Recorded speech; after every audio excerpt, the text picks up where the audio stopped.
السلام عليكم ورحمة الله وبركاته. مرحبا بكم أخواتي إخواني معي من جديد في قناة وصفات ماجدة. كنتمنى يا ربي تكونوا بخير وعلى خير وفي أحسن صحة. اليوم إن شاء الله وصفة جديدة طبيعية، وصفة مجربة مني شخصيا. أكيد مكوناتها كلها طبيعية ومتوفرة في أي منزل. فعالة فعالة بزاف، وجربتها وجربوها العائلة ديالي، وقلت ننزلها لكم باش نتوما تستافدوا معايا. وان شاء الله الى عجبكم المقطع فكنتمنى منكم تبارطاجوه مع الاصحاب والاصدقاء في مواقع التواصل باش ان شاء الله تعم الفائده. هذه الوصفه مزيانه للسعال او الكحه اللي كتكون جافه. بعض المرات كتكون كتجينا واحد السعله، يعني الصدر ديالنا كنبقاو نكحو حتى الصدر ديالنا كيضرنا كيوجعنا.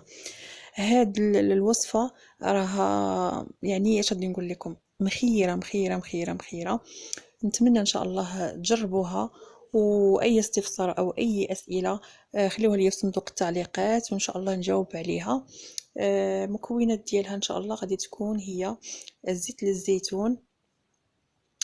غادي نحتاجو ان شاء الله نصف كاس زيت، لان هاد الوصفه ما كنحتاجوش اننا نديرو كميه كبيره ونبقاو ناكلو منها، لا يعني غادي نديرو لهاد الكميه، والا احتاجينا كنجدو الكميه.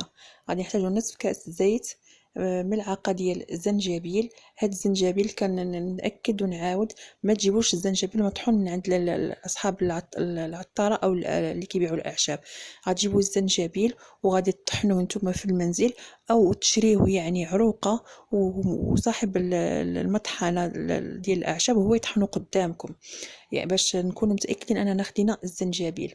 واكيد فصوص الثوم هنا غادي نستعملوا سبع فصوص ثوم بالحساب.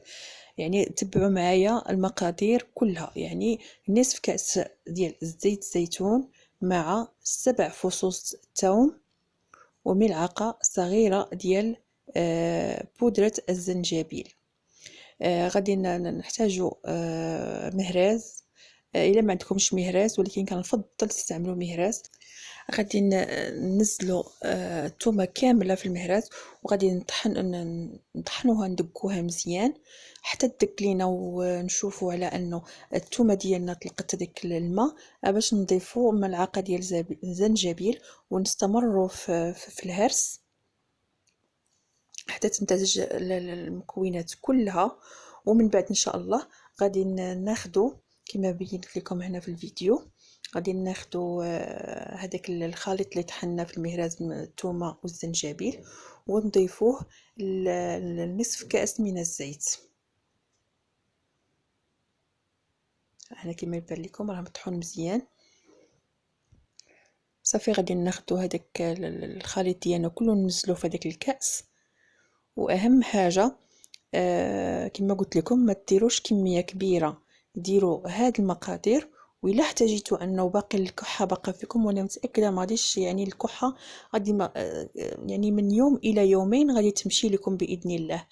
فرضا الى بقات تقدروا تجدوا الكميه، ولكن هاد الكميه تكفي. هاد الكميه تقدر تجيب لكم 3 ايام الى 5 ايام. معلقه كبيره، تبقاو تاكلوا معلقه كبيره على الريق، ومعلقه قبل ما تنعسوا.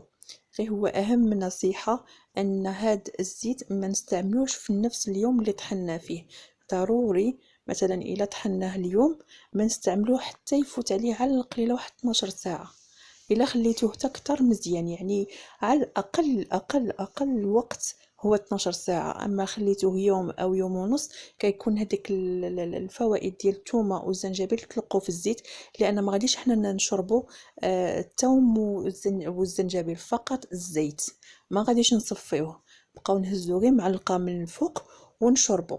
وان شاء الله باذن الله غتلاحظوا واحد الفرق كبير.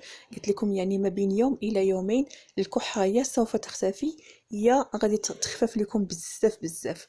وكنأكد وكنعاود ضروري الاكل الصحي والابتعاد عن المقليات والسكريات، والانسان يهوي المنزل ديالو كل صباح باش ان شاء الله نطردوا الفيروسات والميكروبات من المنزل. وان شاء الله نتمنى هذه الوصفه تنال اعجابكم، ونخليكم على خير، والى فيديوهات قادمه باذن الله. ونقول لكم السلام عليكم ورحمه الله وبركاته.